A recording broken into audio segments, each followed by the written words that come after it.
তোমার জন্য প্রশ্ন হচ্ছে, জুমার দ্বিতীয় আজান 4 খলিফার কোন খলিফা চালু করেন বলতে পারো? জি। 4 খলিফার মধ্যে কোন খলিফা জুমার সানি আজান চালু করে? হযরত আলী রাদিয়াল্লাহু তাআলা আনহু। হযরত আলী রাদিয়াল্লাহু তাআলা আনহু। না, তোমারটা হয়নি। আচ্ছা, পাশে কি আছে? জুমার দ্বিতীয় আজান কোন সাহাবী চালু করেন বলতে পারো? জি। কোন সাহাবী? হযরত ওমর রাদিয়াল্লাহু তাআলা আনহু। হযরত ওমর রাদিয়াল্লাহু তাআলা আনহুর জামানায়? না, তোমার কোশ্চেন হয়নি। আচ্ছা, দেখি তুমি পারো কিনা। তুমি বলতে পারো। ওয়ালাইকুম আসসালাম। তোমার নাম কি?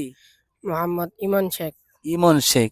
তোমার প্রশ্ন হচ্ছে, জুমার সানি আজান দ্বিতীয় আজান কোন খলিফা চালু করেন? হযরত উসমান রাদিয়াল্লাহু আনহু। হযরত ওসমান রাদিয়াল্লাহু তাআলা আনহু। তোমারটা তো হয়েছে।